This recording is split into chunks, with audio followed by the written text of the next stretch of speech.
Hello students, welcome to definite success पाठशाला। मैं रूपाली वर्मा आप सभी का बहुत बहुत स्वागत कर रही हूँ डेफिनेट सक्सेस की इस पाठशाला के प्लेटफॉर्म पे।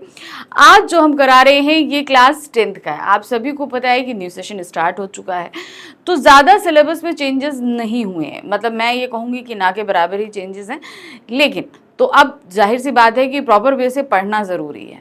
आप सभी में मैं लिटरली बता रही हूँ, लास्ट ईयर क्लास 10th में जब मैं लाइव ले रही थी तो बहुत सारे स्टूडेंट्स का कहना ये था कि मैम अभी तक हिंदी पढ़ी नहीं है और अब पढ़ रहे हैं तो समझ नहीं आ रही है। तो आप सभी जो अब 10th में आए हो, आप सभी से मेरी ये रिक्वेस्ट है कि प्लीज़ एकदम बोर्ड एग्जाम्स जब निकट हो तब आप जाकर हिंदी को पढ़ना, ये काम नहीं करना। पूरे साल प्रॉपर वे में पढ़ते रहिए, बहुत अच्छे से आप सभी कुछ कवर अप कर लेंगे, ठीक है ना। तो जैसे आपको पता है कि मैंने शुरू कराया है क्लास 10th हिंदी कोर्स ए, ठीक है। तो कोर्स बी वाले नाराज नहीं हो, जिनसे मैं पहले भी प्रॉमिस कर चुकी हूँ कि उनका इस सेशन में मैं बी का भी सिलेबस कंप्लीट कराऊंगी, ये मेरा वादा है, ठीक है। तो उसको भी कवर करेंगे। लेकिन अभी जैसे कि मैंने बताया कि कोर्स ए कराएं, तो कोर्स ए में आप सभी को पता है 9th के तरह 10th में भी आपकी 2 बुक्स चल रही हैं। क्षितिज है, पहले क्षितिज 1 चलती थी, अब क्षितिज पार्ट 2 है और कृतिका पार्ट 2 है। इसके अलावा हमारे पास व्याकरण, लेखन, ये सब कुछ कराने वाली हूँ। लेकिन अभी जैसे कि अभी एट प्रेजेंट हम बात करें तो हमने शुरू करा दी है अपनी क्षितिज बुक और उसका फर्स्ट चैप्टर कंप्लीट हो गया है। फर्स्ट चैप्टर में सबसे पहला वीडियो मैंने आपको डिटेल एक्सप्लेनेशन का दिया, फिर एनसीईआरटी क्वेश्चंस कराए और फिर उसके बाद हमने आपको एक प्रैक्टिस पेपर दिया, डीपीपी दिया। उन सभी को आपने सॉल्व किया, मैंने उसका सोल्यूशन वीडियो भी दिया। आज हम करने वाले हैं अपने सेकेंड चैप्टर को स्टार्ट। सेकेंड चैप्टर जो है वो अवधी भाषा में होने की वजह से आप लोगों के लिए थोड़ा सा टफ रहता है। तो मैं ये कहूँगी कि जब मैं इसे समझाऊं तो बहुत ध्यान से सुनिएगा। वैसे तो ये चैप्टर पहले बहुत बड़ा था, लास्ट सेशन से यानी कि आपका जो लास्ट अभी सेशन गया उससे इस चैप्टर को आधा कर दिया गया है। तो अभी आपके पास ज़्यादा चौपाइयाँ और दोहे नहीं हैं, सिर्फ 3 चौपाइयाँ और 3 दोहे हैं, कुछ ज़्यादा नहीं है। तो अभी मैं जो शुरू कर रही हूँ वो है आपका क्षितिज बुक के काव्य खंड का दूसरा अध्याय, राम लक्ष्मण परशुराम संवाद, ठीक है। आप यहाँ पर देख रहे हैं राम लक्ष्मण परशुराम संवाद, ये चैप्टर 2 है। इसका डिटेल एक्सप्लेनेशन कराने जा रही हूँ। कोई भी चैप्टर आपको जब कभी भी पढ़ना हो, ध्यान रखना, खास तौर से हिंदी में मैं बोल रही हूँ, उनके कवि और लेखक, इनका जीवन परिचय आपके लिए बहुत ज़रूरी है।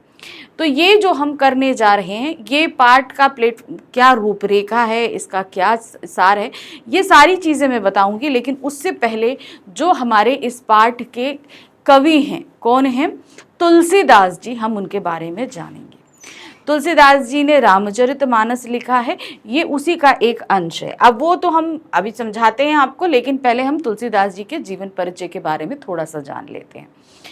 इनका जन्म उत्तर प्रदेश के बांदा जिले के राजापुर गांव में सन 1532 में हुआ था। तुलसी का बचपन संघर्षपूर्ण था। आप ध्यान रखिएगा, बहुत बहुत ही क्लियरिफाई में तरीके से बता दूं आपको। कुछ कवि ऐसे होते हैं, लेखक होते हैं जो बहुत अर्लियर हो, बहुत पहले हो, तो उनके जन्म के समय या स्थान को लेकर थोड़ा सा मतभेद रहता है, जैसे सूरदास जी के साथ में था। लेकिन यहाँ तुलसीदास जी के जन्म को लेकर नहीं है। जब कभी भी अगर कोई ऐसा मतभेद जन्म स्थान या जन्म को लेकर हो तो हमेशा एक चीज़ को आप ध्यान रखना, आपसे जब भी जन्म या जन्म स्थान पूछा जाए तो दोनों चीज़ों को आप मेंशन करना। ये पहले वीडियो में भी मैंने आपको क्लियर किया था, अभी भी क्लियर कर रही हूँ। तुलसीदास जी के साथ ऐसा नहीं है, इसलिए आपको ऐसा कोई दिक्कत नहीं आएगी। जन्म स्थान ये आपको याद रखना है। जैसे यहाँ दिया गया है, इनका जन्म उत्तर प्रदेश के बांदा जिले के राजापुर गाँव में सन 1532 में हुआ था। तुलसी का बचपन संघर्षपूर्ण था। जीवन के प्रारंभिक वर्षों में ही माता पिता से उनका विछोह हो गया, यानी कि बहुत अर्ली, बहुत छोटे थे वो, तभी की बात है, वो अलग हो गए थे। कहा जाता है गुरु कृपा से उन्हें राम भक्ति का मार्ग मिला। वे मानव मूल्यों के उपासक कवि थे। राम भक्ति परंपरा में तुलसी अतुलनीय है। तो देखिए, बहुत जैसे यहाँ पर हम बता रहे हैं ना, कृष्ण भक्ति, राम भक्ति, शिव भक्ति, तो अलग अलग संप्रदाय के लोग रहे हैं। उन्होंने अपने अपने आराध्य को लेकर जो है वो क्या कहते हैं कविताएं करी हैं, भजन लिखे हैं, गीत लिखे हैं, जैसे मीराबाई जी हैं, सूरदास जी हैं, रसखान जी हैं, तो ये सभी कृष्ण भक्ति के रहे। तुलसीदास जी राम भक्ति के उपासक रहे। आपके अक्क महादेवी जो हैं वो कहाँ की रही, वो शिव भक्ति रही। तो ऐसे बहुत से जो हैं अलग अलग कवि और लेखक रहे जो अलग अलग ईश्वर को मानते हैं और उनकी भक्ति में वो अलग अलग पंक्तियां लिखते हैं। ठीक है, नेक्स्ट आ जाते हैं, इनकी प्रमुख रचनाएं हैं। रामचरितमानस सबसे ज्यादा फेमस हुई, कवितावली, गीतावली, दोहावली, कृष्ण गीतावली, विनय पत्रिका। तो इन्होंने जितनी भी रचनाएं करी ये सभी संग्रह हैं, ध्यान रखिएगा। रामचरितमानस तो आप सभी को पता है कि हमारा क्या कहते हैं पुराण है जहाँ पर हमने राम जी के चरित्र का दर्शन किया हुआ है। कवितावली, गीतावली, दोहावली, कृष्ण गीतावली, विनय पत्रिका, इसमें अलग अलग जो है वो भगवानों के बारे में, जैसे आप देख रहे हैं कृष्ण गीतावली है तो कृष्ण जी की भक्ति से भी संबंधित यहाँ पर दिया गया है। इन्होंने मोस्टली जो है अवधी भाषा में लेखन कार्य किया है, लेकिन कहीं ना कहीं ब्रज भाषा और खड़ी बोली भी देखने को मिलती है, ये आप ध्यान रखिएगा। तो ये तो रहे हमारे कवि इस पाठ के, इनका हमने पूरा जो है देख लिया क्या इनका जीवन परिचय था। देखिए आपको वैसे तो अगर हम इनके जीवन परिचय में जाएं तो काफ़ी लंबा जाएगा, इनकी रचनाओं के बारे में पढ़ें तो काफ़ी लंबा जाएगा, लेकिन हमें इतना लंबा पढ़ने की ज़रूरत नहीं है क्योंकि हमें जितनी हमारे सिलेबस में है हमें उतना ही जानना ज़रूरी है, उससे ज़्यादा हमें पढ़ने की ज़रूरत नहीं है। ठीक है, अब ये जो चौपाइयाँ पढ़ने जा रहे हैं इसकी रूपरेखा हमारे लिए जानना ज़रूरी है कि आखिर ये किस पृष्ठभूमि पर लिखित है, क्यों क्या है ये पाठ का बेस। ठीक है, देखिए क्या है, राम लक्ष्मण परशुराम संवाद तुलसीदास की रचना रामचरितमानस के बाल कांड का अंश है। तो ध्यान रखिएगा 12 कांड है, उनमें एक कांड बाल कांड है और उसी में 12 नहीं 8 कांड है। ठीक है, तो उनमें जो है उन्हीं में से ये लिया गया है। इस अंश में सीता स्वयंवर में रामचंद्र द्वारा शिव धनुष भंग किए जाने के पश्चात परशुराम का अत्यंत क्रोधा अवस्था में राजा जनक के दरबार में आने और राम लक्ष्मण के साथ हुए उनके संवाद को प्रस्तुत किया गया है।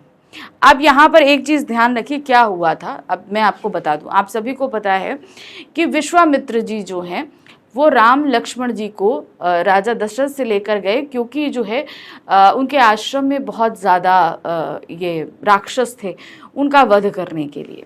तो उनका वध करने के बाद फिर ये कहाँ चले गए थे, राजा जनक के, ठीक है, मिथिला चले गए। मिथिला में सीता जी का स्वयंवर था, विश्वामित्र जी राम लक्ष्मण को वहाँ लेकर चले गए।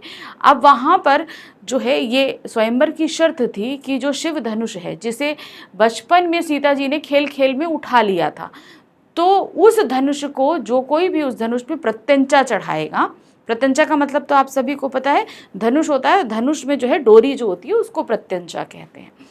तो जो कोई भी प्रत्यंचा चढ़ाएगा उसे क्या दिया जाएगा, उसे ही सीता का हाथ दिया जाएगा, मतलब वही सीता के वर होंगे। अब उसके लिए स्वयंवर रचा गया, बहुत राजा आए, सब ने बहुत कोशिश करी, नहीं हुआ। फिर भगवान राम जी ने, श्री राम जी ने उस पे उठाया, उसे प्रत्यंचा चढ़ाने लगे तो वो धनुष टूट गया।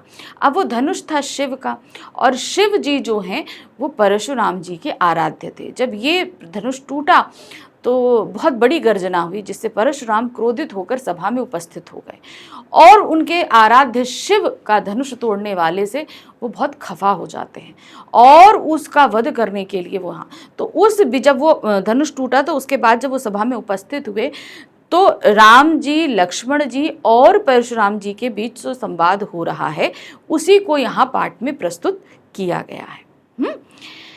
प्रस्तुत प्रसंग की विशेषता है कि लक्ष्मण की वीर रस से भरी व्यंग्योक्तियां और परशुराम की क्रोधाभिव्यक्ति। तो अब ये जो हमारे सामने अंश है इसमें ज्यादातर संवाद लक्ष्मण जी और परशुराम जी का है, बीच में 2-3 जगह राम जी का है और एक जगह जो है विश्वामित्र जी का है, ज्यादा नहीं है। ठीक है, तो यहाँ पर क्या हुआ कि जो लक्ष्मण जी हैं वो व्यंग्योक्तियां कर रहे हैं, मतलब विनोदपूर्ण स्वभाव के साथ उनके ऊपर परशुराम जी से बात कर रहे हैं जिससे परशुराम जी का क्रोध बढ़ रहा है। तो ये 2 चीजें इनका विशेष जो है इस अंश में हमें देखने को मिलेगा। तो ये आपको मेन ध्यान रखना। मैंने आपको पूरा पृष्ठभूमि बता दी कि ये पृष्ठभूमि किस में लिखी। अच्छा, ये पूरी रामचरितमानस अवधी भाषा में लिखी गई है। तो इसका अगर हम सौंदर्य, काव्य सौंदर्य में जाएं तो देखिए अलग अलग पंक्तियों में आपको अलग अलग अलंकार मिलेंगे, वो आपको पहचानना पड़ेगा। पूरा ही हमारे जो संवाद हैं वो वीर रस से भरा हुआ है, ठीक है, ये ध्यान रखिएगा। दूसरी चीज कि यहाँ पर आप पूरी अवधी भाषा देखेंगे, संगीतात्मकता है, गे चौपाइयाँ हैं, क्योंकि देखिए रामचरितमानस संगीतात्मक है, गाया भी जाता है। अब हम आ जाते हैं चौपाई पे, तो बहुत ध्यान से इनको देखिएगा तो आपको हर एक चीज बहुत अच्छे से समझ में आएगा। तो चौपाइयाँ हम शुरू कर रहे हैं। पहले हम पूरी चौपाई को पढ़ लेंगे, फिर लाइन वाइज इसके अर्थ को पढ़ने वाले हैं। नाथ संबुधनु भंज निहारा, होई केऊ एक दास तुम्हारा। आयेशु काह कहे किन मोही, सुनी रिसाई बोले मुनि कोही। सेवकु सोजो करे सेवकाई, अरिकानी करे लड़ाई। सुनहु राम जेहि शिव धनुष तोरा, सहस बाहु सम सो रिपु मोरा। सो बिलगाऊ बिहाई समाजा, नातय मारे जाहि सब राजा। सुनी मुनि वचन लखन मुस्काने, बोले परसौ धरे अवमाने। बहु धनु तोरी लड़कानी, कबहू न असि रिस कीनि गोसाई। एहि धनु पे ममता के ही, हेतु सुनी रिसाई क्रहे भृगुकुल केतु। एर्नप बालक काल बस बोलत, तो ही ना संहार। धनु ही समति पुरारी, धनुत विदित सकल संसार। तो अब यहाँ पर जो है धनुष टूट चुका है, परशुराम जी सभा में क्रोधित होकर उपस्थित है। अब उनके क्रोध को देखकर श्री राम जी कहते हैं, सबसे पहले किसका संवाद है, श्री राम जी का। क्या कहते हैं, नाथ संबुधनु भंज निहारा। प्रभु क्या कहते हैं, नाथ यानी कि कहते हैं प्रभु, वो शंभु अर्थात शिव, धनु मतलब धनुष, भंज निहारा यानी कि तोड़ने वाला।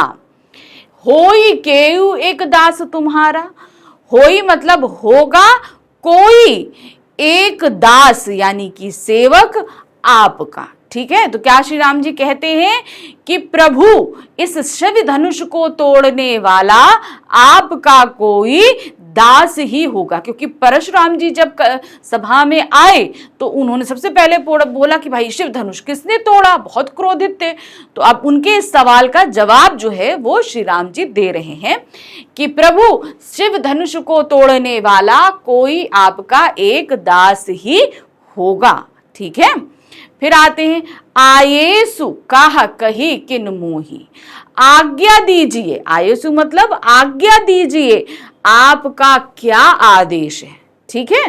आयेशु काह कही किन मोही, आज्ञा दीजिए कि आपका मेरे लिए क्या आदेश है, ठीक। सुनी रिसाई बोले मिनु कोही। अब ये सारी बात सुनने के बाद में क्या हुआ, बोले मुनि को ही, क्रोधित होकर परशुराम जी बोलते हैं। मुनि मतलब जो है परशुराम जी, मुनि होकर मुनि बोलते हैं। ये सब सुनने के बाद, श्री राम जी का संवाद सुनने के बाद जो है परशुराम जी बोलते हैं, सेवको सोजो करे सेवकाई, अर्थात सेवक वो होता है जो सेवा करे, ठीक है ना। आपने उन्होंने बोला ना कोई एक दास होगा, दास अर्थात सेवक, सेवक वो होता है जो सेवा करता है। अरिकानी करई लड़ाई, और इस तरह का काम करने वाला, अरिकानी मतलब धनुष को तोड़ने वाला, इस उदंडा को करने वाले के साथ तो लड़ाई करने वाली होती है। सुनहु राम जेहू शिव धनुष तोड़ा। अब क्या कहते हैं परशुराम जी, सुनो राम, जिस किसी ने भी इस शिव धनुष को तोड़ा है, जो पर धनुष तोड़ा गया है उसके लिए, सुनो राम जे ही शिव धनुष तोड़ा, अर्थात जिस किसी ने भी इस शिव धनुष को तोड़ा है। सहस्त्र बाहु सम रिपु मूरा, तो सहस्त्र बाहु के समान वो मेरा शत्रु है। अब सहस्त्र बाहु कौन था, मैं आपको इसका बता देती हूँ। सहस्त्र बाहु एक राक्षस था। सहस्त्र मतलब हजार और बाहु मतलब बाहें। वो एक ऐसा राक्षस था जिसकी हजार बाहें थी, हजारों बाहें थी, हाथ थे। तो परशुराम जी के साथ उनका जो है युद्ध हुआ। तो उन परशुराम जी, तो आप सभी को पता है कि बहुत क्रोधी मुनि हैं, तो उन्होंने एक एक करके उसकी सारी हजारों बाहें काट दी और उसको मृत्यु को प्राप्त करा दिया। तो इसीलिए उन्होंने बोला कि जिस किसी ने भी इस शिव धनुष को तोड़ा है वह सहस्त्र बाहु सम यानी के समान रिपु अर्थात शत्रु है मेरा। मोरा मतलब मेरा शत्रु है। सो बिलगाऊ बिहाई समाजा, तो वो जो है बिलगाई मतलब अलग हो जाए, बिहाई समाजा इस पूरी समाज से, अर्थात वहां पर तो पूरी सभा लगी हुई थी, बहुत सारे राजा थे। तो यहाँ पर परशुराम जी कहते हैं जिस किसी ने भी इस धनुष को तोड़ा है वह सहस्त्र बाहु के समान मेरा शत्रु है, वो इस पूरी समाज अर्थात सभा को छोड़कर अलग हो जाए। मतलब वो जिसने तोड़ा है वो इस पूरी सभा से अलग होकर अलग खड़ा हो जाए। नाते मारे जाहि सब राजा, नहीं तो यहां उपस्थित सारे राजा मारे जाएंगे। ठीक है, क्योंकि उन्हें तो उस व्यक्ति को मारना है जिसने भी धनुष को तोड़ा है। तो इसलिए अगर वो अलग नहीं हुआ तो यहां पर उपस्थित जितने राजा हैं मैं उन सभी को मार दूंगा, उसके साथ मेरा शत्रु भी मर जाएगा। तो इसलिए बोल रहे हैं कि इस पूरी सभा से वो व्यक्ति निकलकर अलग खड़ा हो जाए जिस किसी ने भी शिव धनुष को तोड़ा है। सुनी मुनि वचन लखन मुस्काने, अब परशुराम जी के ये सारे वचन सुनकर लखन जो हैं वो मुस्काने लगे।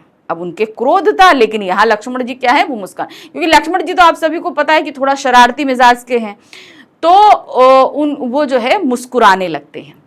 बोले परसु धरे है अवमाना, तो अब क्या कहते हैं, परशु को धारण करने वाले, उनका सम्मान करते हुए बोलते हैं परशु को धारण करने वाले मुने बहु धनु ही तोरे लरकानी, यानी कि लरकानी यहाँ पर लरिकाई मतलब यानी कि बचपन में, बहु मतलब बहुत, धनु ही मतलब धनुषों को तोड़ा है, यानी कि बचपन में हमने बहुत ही सारे धनुषों को तोड़ा है। कबहू ना असी रिस कीनी गुसाई, कबहू मतलब कभी भी किसी ने भी इस तरह से हम पर जो है क्रोध नहीं किया। हमने तो बहुत सारे धनुष तोड़े हैं बचपन से, लेकिन कभी किसी ने हमसे इस तरह से जो है गुस्सा नहीं किया है, क्रोध नहीं किया है। एही धनु पर ममता केहू होती, अब परशुराम जी से लक्ष्मण जी क्या कहते हैं, आपकी इसी धनुष पर इतना ज्यादा लगाव क्यों है, इतनी ज्यादा ममता क्यों है। सुनी रसाई कहे भृगुकुल केतु, अब क्या कहते हैं, ये सारी बात जो सुनने के बाद में भृगुकुल केतु अर्थात परशुराम जी, अब उनको भृगुकुल केतु क्यों कहते हैं ध्यान से सुनिएगा। वो भृगु वंश होता है ना, भृगु, वो भृगु वंश के क्या कहते हैं वंशज हैं।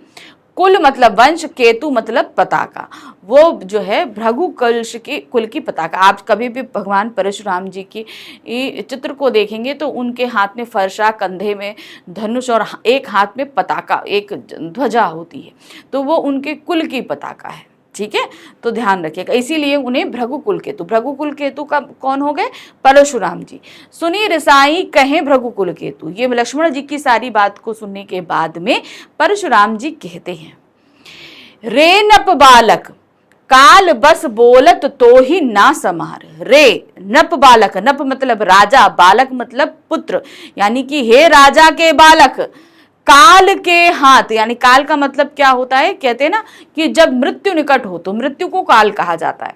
तो काल के वश में होकर तुम संभाल कर नहीं बोल रहे हो, कि कहते हैं मृत्यु निकट है तो बुद्धि भ्रष्ट हो जाती है, तो तुम काल के वश में होकर संभाल कर नहीं बोल रहे हो।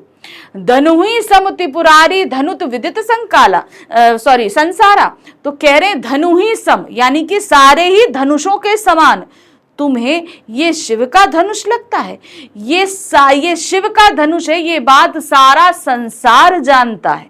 धनु ही मतलब जितने भी ऑर्डिनरी धनुष हैं, जो जिस तरीके से श्री राम जी और लक्ष्मण जी ने बचपन में तोड़े हैं। सम मतलब त्रिपुरारी, सम मतलब समान, त्रिपुरारी धनुष यानी कि शिव जी के धनुष के समान।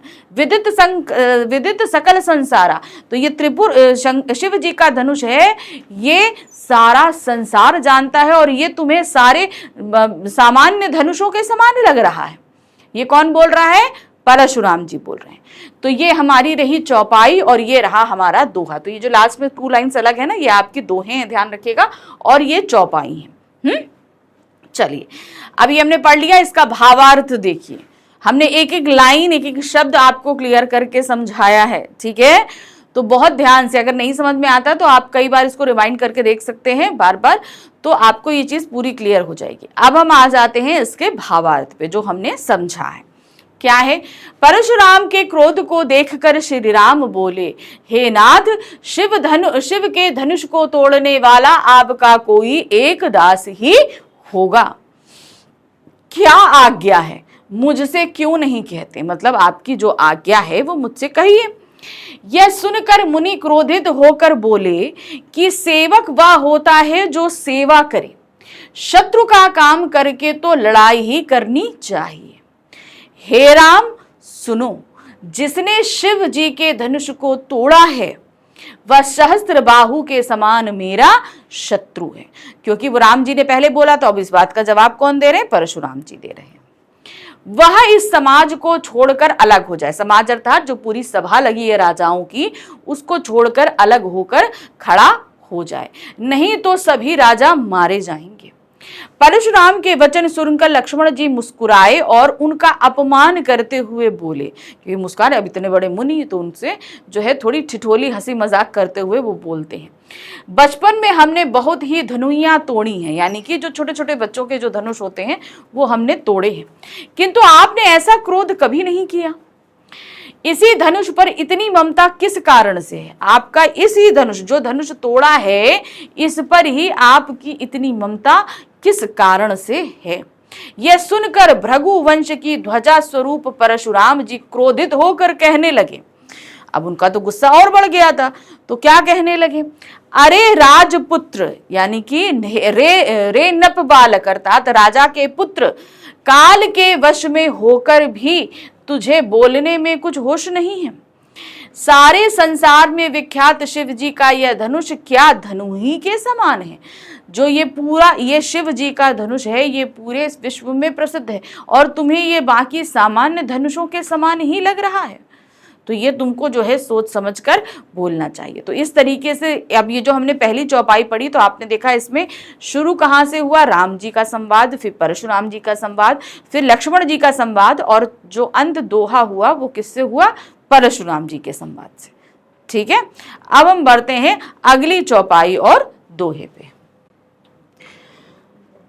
अगली चौपाई है, लखन कहा हंसी हमरे जाना, सुनहु देव सब धनुष समाना, का छति लागू जून धनु तोरे, देखा राम नयन के भोरे, छुअत टूटत रघुपत ही ना दोसु, मुनि बिनु काज करहि कत रोसु, बोले चितहि परुष की ओरा, रेसट सुनेहु सुबाहु न मोरा, बालुकहु बोले बधहु नाही तोरी, केवल मुनि जड़ जान ही मोहे, बाल ब्रह्मचारी अति कोही, विश्व विदित क्षत्रिय कुल दोषी, भुजबल भूमि भूप बिनु कीन्ही, विपुल बार मही देव दीन्ही, सहस्त्र बाहु भुज छेद निहारा, परसु विलेकु मोहिष कुमारा, मातु पिता जाने सोचत बस करे, महिष किशोरा, गर्भहि के अर्भक दलन परसु मोरा अति घोर। तो अब यहाँ पर सबसे पहले कहाँ से किसका संवाद शुरू हो रहा है? लखन जी बोल रहे हैं। परशुराम जी, अगले हमने जो लास्ट अभी दोहा जो हमने पढ़ा था उसमें क्या था? कहाँ से संवाद एंड हुआ था? परशुराम जी के संवाद से। अब फिर से लक्ष्मण जी बोल रहे हैं, क्या बोलते हैं? लखन कहा हंसी हमरे जाना। तो लखन जी जो है वो हंसते हुए कहते हैं कि हमने तो यही जाना है। क्या?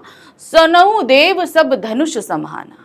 तो क्या कहते हैं? हे मुनि, हमने तो अभी तक सिर्फ यही जाना है कि हमारे लिए सारे धनुष एक समान है, क्योंकि बचपन में जो धनुष हमने चलाए, ये धनुष हमारे लिए सभी एक ही समान हैं। का क्षति लागू जून धनु तोरा। तो क्या कह रहे हैं कि का क्षति यानी कि क्या नुकसान है, लाभ और फायदा जून धनुष तोड़ा। जून मतलब इस पुराने धनुष के तोड़ने से। क्या इस धनुष को तोड़े जाने से क्या हानि है और क्या लाभ है?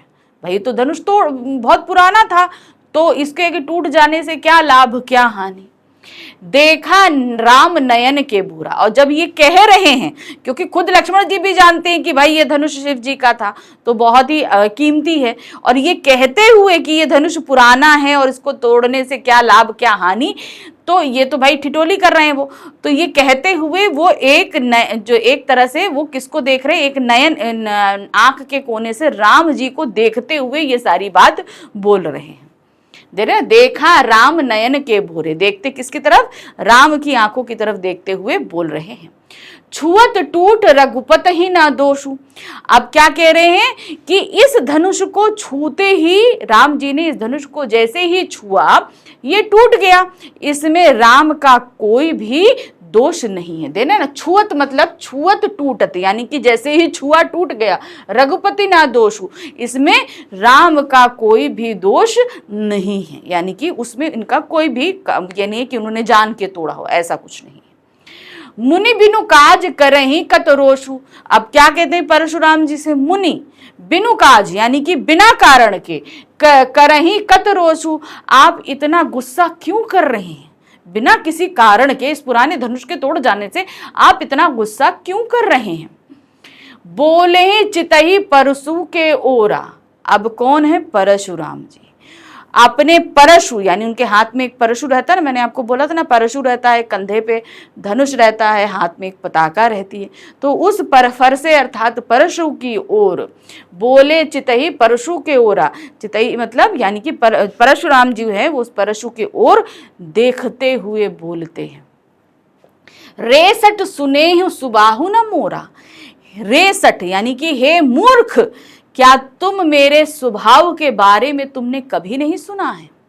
मतलब परशुराम जी, हम सभी को पता है कि परशुराम जी बहुत ही ज्यादा वीर हैं और क्या कहते हैं गुस्से वाले हैं, तो वही चीज कह रहे हैं, क्या तुमने मुझे मेरे स्वभाव के बारे में, रेसठ मतलब हे मूर्ख, क्या तुमने, अब गुस्से में आ चुके हैं तो वो लक्ष्मण जी को मूर्ख बोल रहे हैं, क्या तुमने मेरे स्वभाव के बारे में नहीं सुना है? बालकु बोले बधऊ नाही तो ही। तो कह रहे हैं बालक समझकर, अब लक्ष्मण जी तो बालक ही थे उस समय, तो बालक समझकर मैं तुम्हारा वध नहीं कर रहा हूं, क्योंकि अगर इतना मुझसे किसी ने बोला होता तो मैं उसका तो वध कर चुका होता, लेकिन तुम एक बच्चे हो, बालक हो, इसलिए मैं तुम्हें अभी तक संभाला हुआ, मैंने तुम्हारा वध नहीं किया है। केवल मुनि जड़ जाहि मोहे। क्या तुम सिर्फ एक मुनि जानकर मेरे से व्यवहार कर रहे हो? कि मतलब ये सिर्फ एक साधारण से मुनि है, सामान्य से, क्या ये जानकर तुम मेरे साथ, तुम मुझे क्या सिर्फ एक साधारण मुनि जानते हो, समझते हो? बाल ब्रह्मचारी अति कोही। अब क्या बोलते हैं अपने बारे में? मैं बाल ब्रह्मचारी। अब यहाँ पर परशुराम जी अपने स्वभाव के बारे में बता रहे हैं। क्या बोलते हैं कि मैं बाल ब्रह्मचारी। बाल ब्रह्मचारी का मतलब कि बचपन से ही ब्रह्मचारी, उन्होंने शादी नहीं करी, पर स्त्रियों की तरफ कभी देखा नहीं इस तरीके से, तो वो कह रहे हैं मैं बाल ब्रह्मचारी यानी कि बचपन से ही ब्रह्मचारी हूं, अति कोही, और बहुत ही ज्यादा क्रोधी हूं। ठीक है, मैं बहुत गुस्से वाला हूं। विश्व विदित क्षत्रिय कुल द्रोही। तो विश्व विदित यानी कि पूरा विश्व ये चीज जानता है। विश्व विदित यानी कि पूरा विश्व ये चीज जानता है। विश्व विदित यानी कि पूरा विश्व जानता है। क्षत्रिय कुल द्रोही यानी कि मैं क्षत्रिय कुल का द्रोही हूं, यानी कि दुश्मन हूं। जो क्षत्रिय होते हैं ना, जैसे राजा हैं, जो मतलब लड़ाई करते हैं, जो सेनापति हैं, ये सभी कौन होते हैं? क्षत्रिय कुल के होते हैं। तो क्या बोल रहे हैं कि मैं क्षत्रिय कुल का द्रोही हूं। भुजबल भूमि भूप बिनु कीन्हा। तो क्या बोल रहे हैं? भुजबल यानी कि अपनी भुजाओं के बल पर, भूमि अर्थात इस पृथ्वी को, भूप अर्थात राजा, बिनु मतलब बिना कीन्हा, तो यानी कि मैं जो हूं इस क्षत्रिय कुल का द्रोही हूं, अर्थात दुश्मन हूं, यानी कि जितने राजा हैं मैं इनका दुश्मन हूं। मैंने अपनी भुजाओं के बल पर इस पृथ्वी को कई बार बिना राजाओं के कर दिया था, यानी कि इस पृथ्वी पर जितने राजा थे मैंने उन सभी को मार दिया है। कई बार ऐसा किया उन्होंने, एक बार नहीं किया, कई बार किया है। ठीक है, तो समझ लीजिए कितने ज्यादा वीर हैं। विपुल बार महिदेव दीनी, विपुल मतलब कई बार, महिदेव दीन, महिदेव अर्थात ब्राह्मण को चलाने के लिए। अब भाई इस पृथ्वी को चलाने का कार्य कौन करता है? राजा करते हैं, क्योंकि राजा संचालन करते हैं, प्रजा की देखभाल करते हैं, उन्हें सारी व्यवस्था देते हैं। अब जब जो है परशुराम जी सारे राजाओं को मार देंगे तो इस पृथ्वी को कौन चलाएगा? कौन उनकी देखभाल करेगा? प्रजा की कौन देखभाल करेगा? कौन इतने सारे राज्य चलाएगा? तो क्या किया उन्होंने कि जब सारे राजाओं को मार दिया तो इस पृथ्वी को चलाने के लिए, इसके काम काज को देखने के लिए इन्होंने वो पृथ्वी ब्राह्मणों को दे दी थी कि ब्राह्मण इस पृथ्वी की काम काज को देखेंगे। समझ में आया? भुजाओं के बल से मैंने इस पूरी पृथ्वी को कई बार जो है बिना राजाओं के कर दी है और उसे चलाने के लिए ब्राह्मणों को दे दिया था। सहस्त्र बाहु भुज छेद निहारा, तो क्या बोल रहे हैं? सहस्त्र बाहु जैसे राक्षस के हजारों बाहों को काट कर मैंने उसका वध किया है। ठीक है, अब अपनी वीरता का बखान करें, वीरता के बारे में बता रहे हैं। तो उसके जितनी हजारों सहस्त्र बाहु की हजारों बाहों को छेद निहारा यानी कि काट डाला मैंने। परशु बिलो की महिप कुमारा, तो तुम इस परशु क्या कहते हैं के बारे में तुम नहीं जानते। महिप कुमार मतलब लक्ष्मण, महिप मतलब राजा, कुमार मतलब बेटा। तो तुम जो हो क्या मेरे बारे में और मेरे इस परशु के बारे में नहीं जानते हो? ओ राजा के पुत्र, मातु पिता जाने सोचत बस करे महिष किशोरा। तो क्या कर रहे हैं? मैं तुम्हारे माता पिता के जानी यानी कि उनके बारे में सोच कर जो है वो तुम पर कोई भी घात नहीं कर रहा हूं।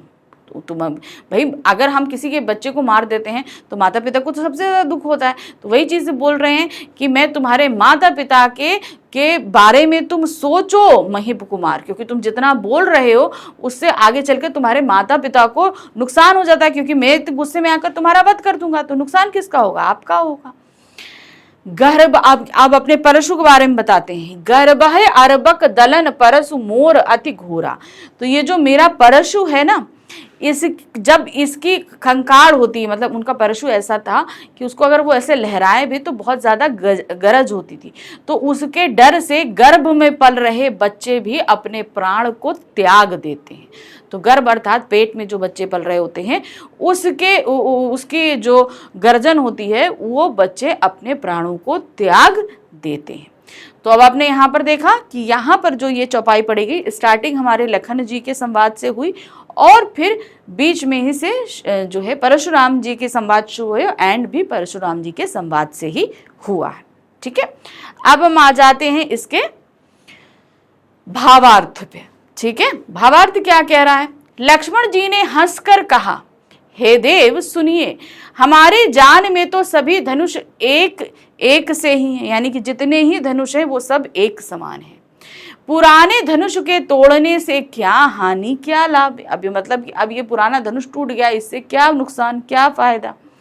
श्री रामचंद्र जी ने तो इसे नवीन के धोखे से देखा था, परंतु यह तो छूते ही टूट गया। भाई इतना बड़ा धनुष है तो उन्हें लगा कि भाई है, उन्होंने जैसे छुआ वो टूट गया। इसमें रघुनाथ जी का कोई भी दोष नहीं है। मुनि आप बिना ही कारण किस लिए क्रोध करते हैं? परशुराम जी अपने फरसे की ओर देखकर बोले, अरे दुष्ट, तूने मेरा स्वभाव नहीं सुना? मैं तुझे बालक जानकर नहीं मारता हूं। अरे मूर्ख, क्या मुझे निरा मुनि ही जानता है? यानी कि तुम मुझे क्या साधारण मुनि ऋषि मुनि समझ रहे हो? यही चीज उन्होंने बोली थी। मैं बाल ब्रह्मचारी और अत्यंत क्रोधी हूं, यानी कि मैं बाल ब्रह्मचारी हूं और अत्यंत क्रोधी हूं। क्षत्रिय कुल का शत्रु भी विश्व भर में विख्यात हूं, और पूरे विश्व में ये चीज विख्यात है कि मैं क्षत्रिय कुल का दुश्मन हूं। ठीक है ना, क्योंकि उनको भाई बहुत गुस्सा आता, तो उन्होंने बोला कि मैं क्षत्रिय कुल का दुश्मन हूं। अपनी भुजाओं के बल से मैंने पृथ्वी को राजाओं से रहित कर दिया था, यानी कि इस पूरी पृथ्वी को मैंने क्या किया है, अब सारे जितने राजा थे उन सभी को मैंने मार दिया था, और बहुत बार उन्हें ब्राह्मणों को दे डाला था। और बहुत बार क्या किया मैंने, इसे चलाने के लिए ब्राह्मणों को दे दिया था। हे राजकुमार, सहस्त्रबाहु की भुजाओं को काटने वाले मेरे इस फरसे को देख। यानी कि उन जो पूरे जितने भी सबको मार दिया था, और सहस्त्रबाहु के सारे हाथों को किसने काटा था? मेरे इस फरसे ने काटा था। अरे राजा के बालक, तू अपनी माता पिता को सोच के वश ना कर। यानी कि उनके बारे में सोचो कि अगर मैंने तुम्हें कुछ कर दिया तो क्या होगा। मेरा फरसा बड़ा भयानक है, ये गर्भों के बच्चों का भी नाश करने वाला है। यानी कि इसकी गर्जन से जो है वो गर्भ में पल रहे बच्चे भी अपने प्राणों का त्याग कर देते हैं। तो ठीक है ना, ये हो गई चौपाई और दोहों का अर्थ। अब हम आ जाते हैं हमारे आखिरी चौपाइयों और दोहों पे। बस बहुत छोटा सा है, ज़्यादा बड़ा नहीं है। देखिए कि जैसे मैंने बताया था कि इसको हाफ कर दिया गया, जैसे मैंने यहाँ पर 3 आपको चौपाइयाँ 3 दोहे दिखाए, इसी का जस्ट डबल था, मतलब 6 इसमें थे टोटल। अब ये आधा आपके सामने प्रस्तुत हुआ है आपके सिलेबस में। चलिए पढ़ते हैं। बिहसी लखन बोले मृदुबानी, अहो मुनीसु महाभट मानी, पुनि पुनि मोहि दिखाऊ कुठारू, चाहत उड़ानु फूकी पहारू, इहाँ कुंभा बतिया कोहु नाही, जे तर्जनी देखी डरी जाए, देखी कुठारू सरासन बाना, मैं कुछ कहा सहित अभिमाना, भृगुसुत समझू जनेऊ विलोकी, जो कछु काहू सहस रिस रोकी, सुर महिसुर हरिजन अरुगाई, हमरे कुल इन पर ना सुराई, बधे पापु अपकीर्ति हारे, मातहु पाप रहे तुम्हारे, कोटि कुलिस सम वचन तुम्हारा, व्यर्थ दरहु धनु बान कुठारा, जो विलो की अनुचित कहूँ क्षमहु महा मुनि धीर, सुनी रोसु भृगुवंशी बोले गिरा गंभीर। अब क्या है, परशुराम जी ने तो अपनी बात बोल दी, अब बारी किसकी आई? लक्ष्मण जी की। अब फिर से लक्ष्मण जी बोलते हैं, क्या कहते हैं? बिहसी लखन बोले मृदुबानी। अब क्या है, हंसते मुस्कुराते हुए यहाँ पर, क्योंकि अभी तक अब क्या किया था परशुराम जी ने? अपनी जितनी बड़ाई थी, अपना मतलब वो कितने ज्यादा बलशाली हैं, ये सारी बातें उन्होंने बताई। ठीक है, उन्होंने ये सारी चीजें बताई कि मैं बहुत क्रोधी हूँ, बाल ब्रह्मचारी हूँ, मैंने सहस्त्रबाहु के सारे हाथों को काट दिया, इस पूरी धरती को राजाओं के बिना कर दिया। तो ये सारी बातें वो अपनी बड़ाई, अपनी वीरता को दिखाने के लिए कर रहे थे। अब लक्ष्मण जी क्या कहते हैं? बिहसी लखन बोले मृदुबानी। हंसते हुए लक्ष्मण जी भले ही मीठे वचनों में बोलते हैं। क्या बोलते हैं? अहो मुनीसु महाभट अभिमानी। क्या कहते हैं? अहो कहते हे मुनिवर, आप तो बहुत ही ज्यादा आपको अभिमान है। क्या कहते हैं? आपको बहुत ही ज्यादा अभिमान है। पुनि पुनि मोहि दिखाऊ कुठारा, यानी कि बार बार आप मुझे अपने इस कुठार को दिखा रहे हैं। उन्होंने जो फरसा धारी, पुनि पुनि मतलब बार बार, मोहि मतलब मुझे, दिखाऊ मतलब दिखाते हैं, कुठारा मतलब उस फरसे को, आप उस फरसे को बार बार मुझे दिखाते हैं। चाहत उड़ान फूकी पहाड़ा, और आप क्या चाहते हैं? आप फूक मारकर पहाड़ को उड़ा देना चाहते हैं। अब इसका तात्पर्य ये है कि उन्होंने बोला, क्योंकि यहाँ पर क्या है, परशुराम जी अपने वचनों से अपनी बड़ाई कर रहे हैं कि हाँ मैं इतना वीर हूं, इतना क्रोधी हूं, तो वो लक्ष्मण जी के बारे में नहीं जानते। तो लक्ष्मण जी क्या कह रहे हैं अपने आप को? मैं एक पहाड़ हूं और आपकी इस बातों से मैं डरने वाला नहीं हूं। तो आप ये बार बार जो सारी बातें बोल रहे हैं ना, इसके माध्यम से आप क्या कहना चाह रहे हैं? आंख फूंक मारकर इस पूरे पहाड़ को मतलब मुझे डराना चाहते हैं, अपनी बातों से मुझे डराना चाहते हैं। तो उस बात को कहने के लिए उन्होंने बोला कि आप फूंक मारकर एक पहाड़ को उड़ाना चाहते हैं। इहाँ कुंभा बतिया को हूं नाही, यहाँ पर कुंभा बतिया कोई नहीं। अब कुंभा बतिया का मतलब क्या होता है? जो फल जो उंगली मात्र रखने से फट जाते हैं, मतलब उन पे आप अगर जरा सा प्रेशर दो ना, तो जैसे कद्दू है और सीताफल कद्दू के कहते हैं, उससे भी थोड़ा सा छोटा जो रहता है फल, तो ये सब क्या होते हैं? ये थोड़े से नाजुक फल होते हैं। इन पे अगर जरा सा प्रेशर दिया जाए तो ये फट जाते हैं। होता है ना, आप देखेंगे इसमें जो अगर पके फल होते हैं तो इन पे अगर प्रेशर दोगे तो ये फट जाएंगे और खराब हो जाएंगे। तो यहाँ पर उन्हीं फलों से तात्पर्य है, उस पूरी फल प्रजाति से जो गोल होते हैं और इन पे अगर प्रेशर दें तो ये फट जाते हैं, उनसे है। तो यहाँ पर कुंभा बतिया यानी कि नाजुक फल कोई भी नहीं है।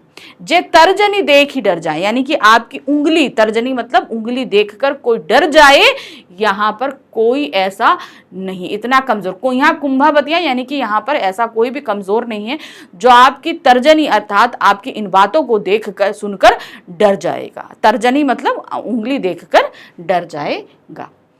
तर्जनी देख ही मर जाए, तर्जनी देखकर मर जाएगा। ठीक है। देख ही कुठारू सरासन बाना, अब क्या है, देख ही कुठारू, देख कुठार को देख संभाल करते हुए जो देखते हुए बोलते हैं, मैं कुछ कहा सहित अभिमाना। ठीक है, मैंने अगर अभिमान में आकर आपसे कुछ कह दिया हो तो उसके लिए क्षमा। ठीक है, वो यहां पर बोलते हैं मैंने यहां पर अभिमान में आकर कुछ भी नहीं कहा है। भृगु सुत समझूं जनेऊ बिलोकी, तो क्या बोल रहे हैं, मैंने यहाँ पर कोई भी बातें जो हैं अभिमान में आकर, भृगु सुत यानी कि भृगु वंश के पुत्र और ब्राह्मण आपको जानकर अभी तक आपका कोई भी अपमान नहीं किया। ये लाइन और ये लाइन आपस में मिली हुई है, ध्यान रखिए। मैं कछ कहा सहित अभिमाना, मैंने यहाँ पर कोई भी ये चीज आपके अभिमान को चोट पहुंचाने के लिए नहीं कही है, क्योंकि मैं आपको एक ब्राह्मण, भृगुसुत, भृगु मतलब यानी भृगु वंशज के पुत्र और जनेऊ को धारण करने वाला अर्थात एक ब्राह्मण है, इसलिए मैंने आपका कहीं पे भी अपमान करने वाली अभिमान पूर्वक बातें नहीं कही। जो कुछ कहूं सहस सिर लूकी, अगर मैंने कुछ कह दिया हो तो इसके लिए मैं क्षमा प्रार्थी। सुर, सुर मतलब देवता, महिसुर यानी कि आपका कौन हुए, ब्राह्मण, हरिजन यानी कि जो किसान होते हैं, जो मेहनत करने वाले होते हैं, अरु मतलब और, गाय, तो किसको, वो सुर ब्राह्मण मेहनत करने वाले और क्या कहते हैं गाय, हमारे यहाँ इन सभी पर किसी भी तरीके से क्या दिया है, ये हमरे कुल इन पर ना सुराई, हमारे कुल पे इनमें किसी भी तरीके से कोई भी शक्ति आजमाइश नहीं करी जाती, इन पर किसी भी तरीके से हम लोग कोई वार नहीं करते हैं। बधे आप अपकीर्ति हारे, अगर हमसे इनमें से किसी का वध हो जाता है तो हमें पाप पड़ता है, और अगर हम इनसे हार जाएं तो हमारी अपकीर्ति होती है अर्थात हमारी बदनामी होती है हमारे कुल में, यानी कि जो सूर्यवंशी जो कुल है उनमें इन सभी पर हम किसी तरीके से कोई भी वार या किसी भी तरीके से बल आजमाइश नहीं करते, क्योंकि अगर हमसे इनमें से किसी का वध हो जाए तो हमें पाप पड़ेगा, और अगर हम इनमें से किसी से हार जाते हैं तो हमारी बदनामी होती है, हमारी अपकीर्ति होती है। मारतहु पारी तुम्हारे, अगर आप हमें मारेंगे भी, क्योंकि अब परशुराम जी क्या है, वो ब्राह्मण है, यहाँ पर दिया है ना महिसुर अर्थात ब्राह्मण, तो वही चीज कह रहे हैं, मारतु परहि तुम्हारे, अगर आप हमें मारेंगे भी तो भी हम आपके पैर ही पड़ेंगे, क्योंकि आप ब्राह्मण हैं, है ना। कोटि कुलिस सम वचन तुम्हारा, मतलब कि आपके जो वचन हैं, वचन जो हैं वो इतने ज्यादा कठोर हैं। कोटि कुलिस मतलब आपके जो वचन हैं, जो बोल हैं, वो इतने ज्यादा तीक्ष्ण हैं, इतने ज्यादा कठोर हैं। व्यर्थ धरऊ धनु बाण कुठारा, आपने बेकार धनुष बाण और कुठार को धारण कर रखा है। भाई किसी को हम अगर नुकसान पहुंचाना चाहते हैं तो धनुष बाण या कुठार मारेंगे, लेकिन आपके वचन ही इतने तीक्ष्ण और कठोर हैं कि आपने बेकार इनको धारण किया हुआ है, अर्थात कुठार और धनुष बाण को आपने बेकार रखा है। आपके शब्दों से ही लोगों को क्षति हो जाती है, उनको वो उसी से घायल हो जाते हैं, आपने इतने ज्यादा तीक्ष्ण वचन बोलते हैं। जो विलो की अनुचित कहूं क्षमहूं महामुनि धीर, आप बड़े हैं, अगर मैंने कुछ भी गलत कहा हो मुनिवर तो मुझे क्षमा कीजिए। सुनी सरोषु भृगुवंशी बोले गिरा घमी, ये सारी बातें सुनने के बाद में भृगुवंशी यानी कि परशुराम जी गंभीर होकर बोलते हैं। बस ये आपका आखिरी है, इसके बाद अब आपका पाठ यहाँ खत्म हो जाता है, ठीक है, इसके आगे कुछ नहीं। तो ये मैंने आपको लाइन वाइज समझा दिया। अब इसका अर्थ क्या है देखिए, लक्ष्मण जी हंसकर कोमल वाणी में बोले, अहो मुनीश्वर, आप अपने को बड़ा भारी योद्धा समझते हैं, बार बार मुझे कुल्हाड़ी दिखाते हैं, फूंक से पहाड़ उड़ाना चाहते हैं। यहाँ कोई कुंभे की बतिया यानी बहुत छोटा फल नहीं है, जो तर्जनी यानी अंगूठे के पास की उंगली है। तो ये है ना अंगूठा, अंगूठे के पास की उंगली है, इसको क्या बोलते हैं? तर्जनी।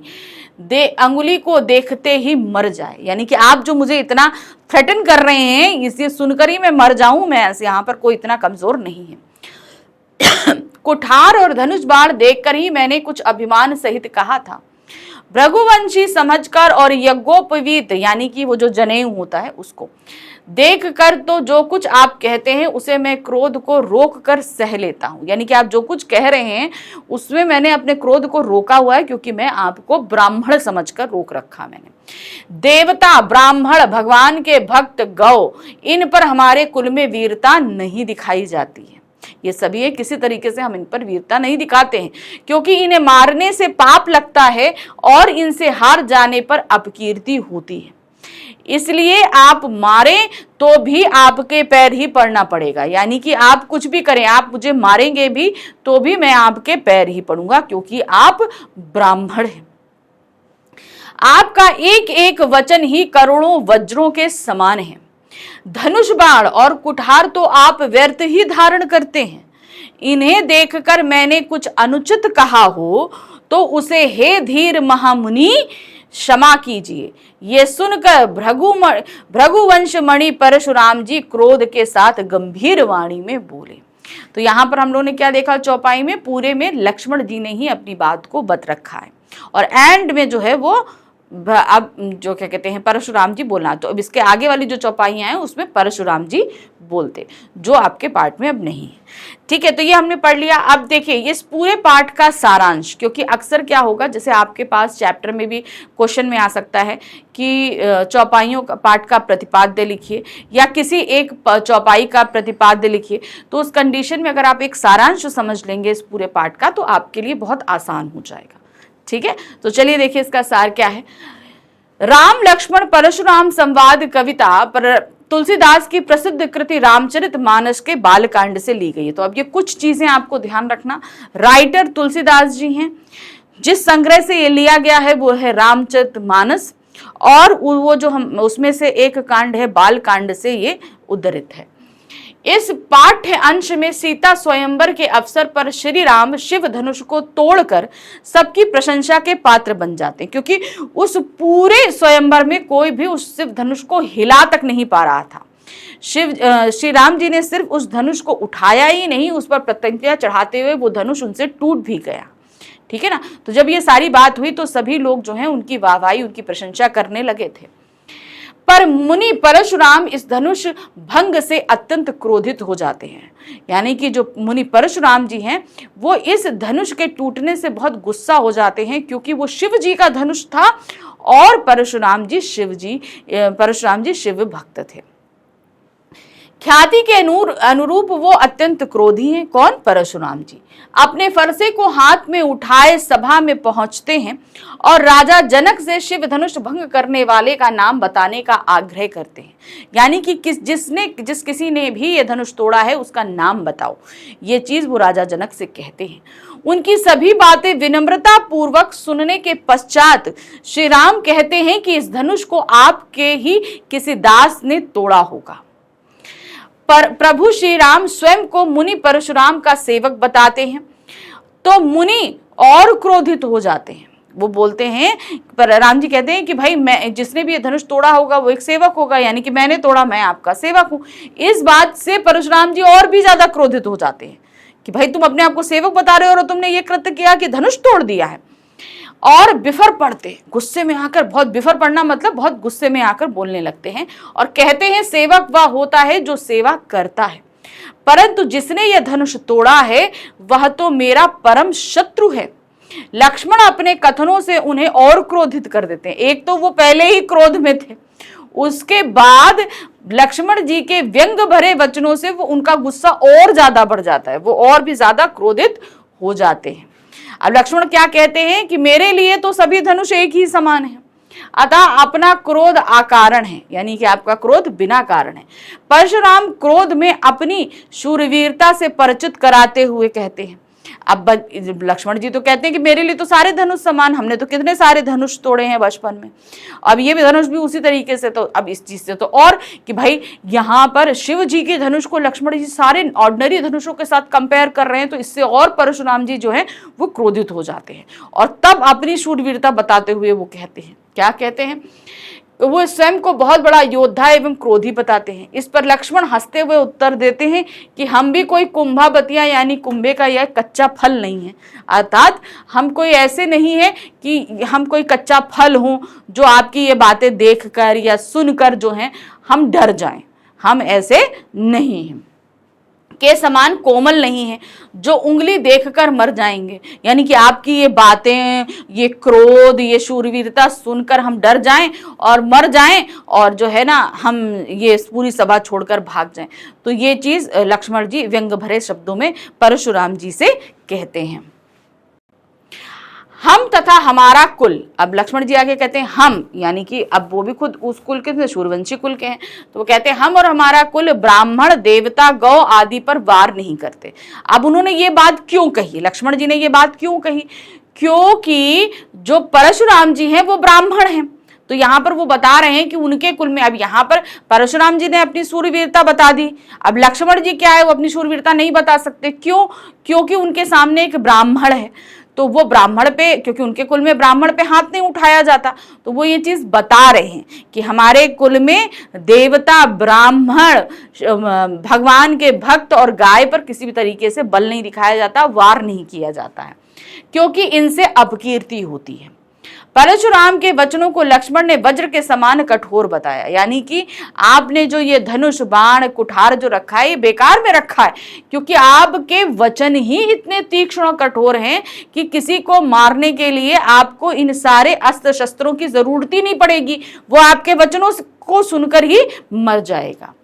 बातें सुनकर परशुराम का क्रोध अपने चरम पर पहुंच गया और वे उन्हें एक काल का ग्रास बनाने पर तुल गए। अब इसके बाद क्या हुआ कि ये सारी बात सुनने के बाद जो है परशुराम जी बहुत ज्यादा क्रोधित हो गए और गुस्सा होकर बोलते हैं। अब इसके आगे के जो वचन हैं वो परशुराम जी के हैं और वो गुस्सा होकर बोलेंगे।